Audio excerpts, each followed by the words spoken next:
ભારત સરકારે તાજેતરમાં એક મહત્વપૂર્ણ નિર્ણય લીધો છે, જેમાં આગામી વસ્તી ગણતરીમાં જાતિગત જનગણના કરવામાં આવશે। આ નિર્ણયની જાહેરાત મોદી સરકારની કેબિનેટ બેઠક બાદ 30 એપ્રિલ 2025ના રોજ કરવામાં આવી હતી। આ નિર્ણયને સામાજિક ન્યાયની દિશામાં મોટું પગલું ગણવામાં આવી રહ્યું છે, પરંતુ તેની સાથે અનેક પડકારો અને વિવાદો પણ જોડાયેલા છે। ત્યારે શું છે સમગ્ર માહિતી, आओ जानिए। नमस्कार, હું છું નિધિ અને આપ જોઈ રહ્યા છો ચક્રવાત ન્યૂઝ।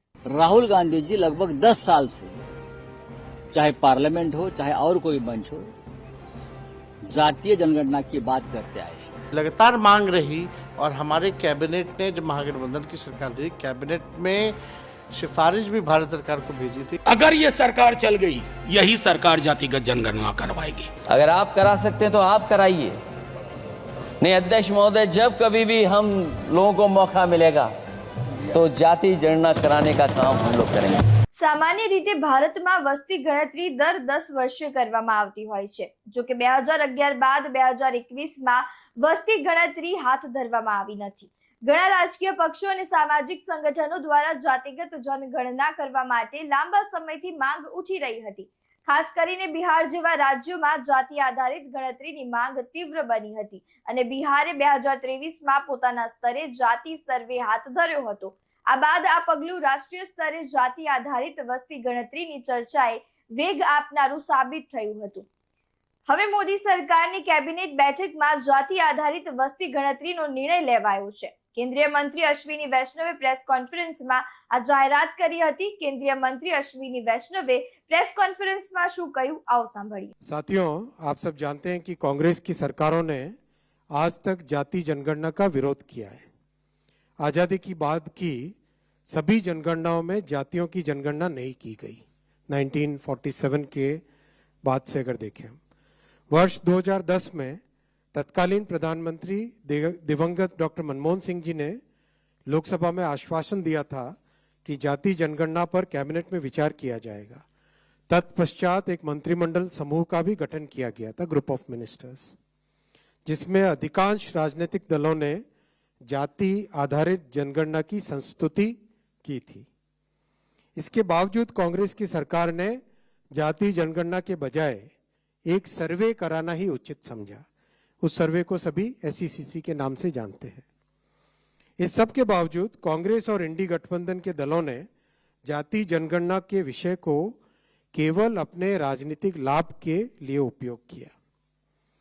जनगणना का विषय संविधान के अनुच्छेद 246 की केंद्रीय सूची की क्रम संख्या 69 पर अंकित है।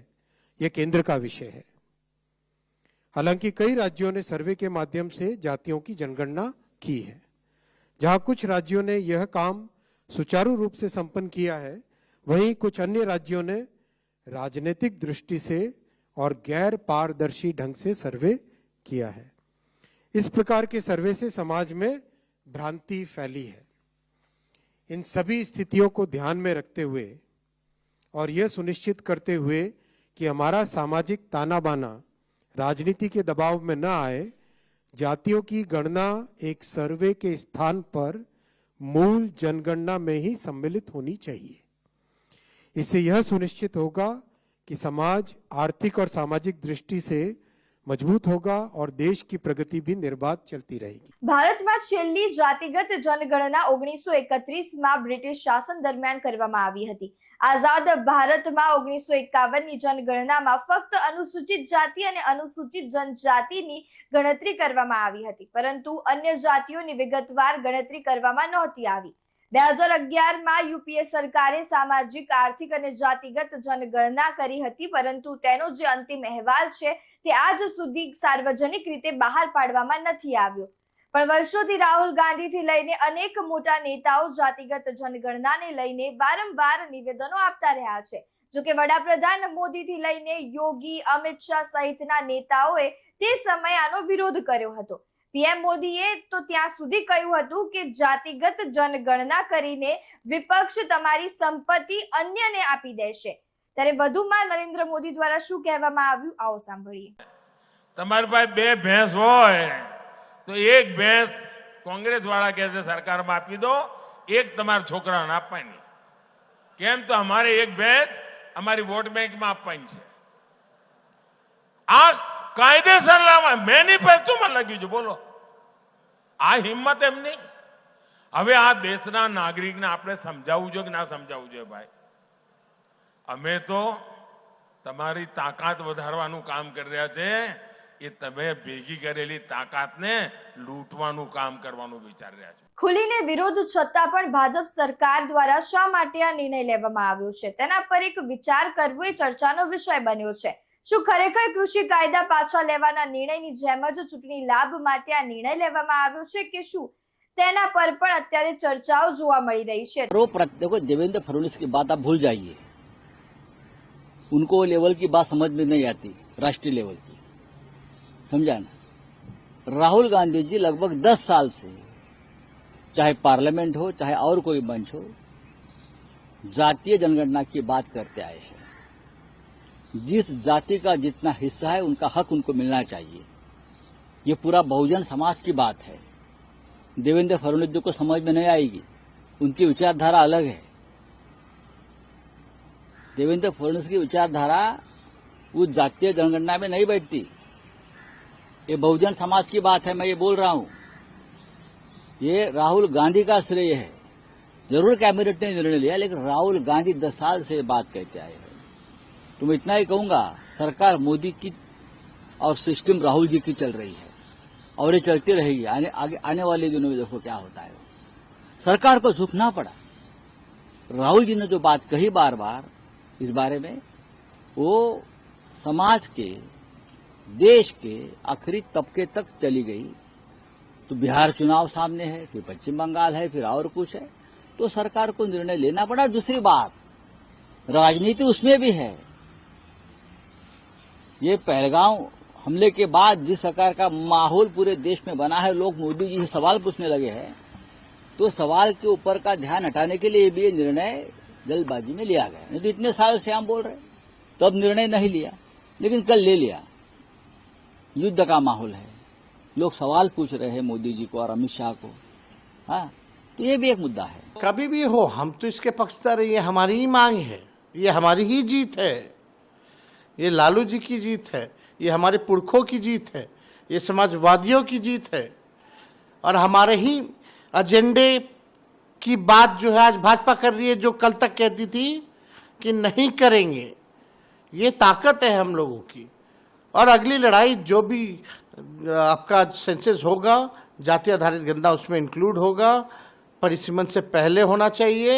और परिसीमन से पहले जब होगा, जब फाइंडिंग्स आएंगी, तो पिछड़े और अति पिछड़ों का पार्लियामेंट में, विधानसभाओं के चुनाव में सीटों को आरक्षित करना होगा, जिस प्रकार से दलित भाइयों का है और आदिवासी. જેડીના દિગ્ગજ નેતા અને રાજ્યસભાના સાંસદ મનોજ ઝાએ જાતિગત જનગણનાને લઈને પહેલા જ ભવિષ્યવાણી કરી હતી અને તે આજે સાચી ઠરી છે. તેમણે કહ્યું હતું કે આ સરકાર જ જાતિગત જનગણના કરાવશે.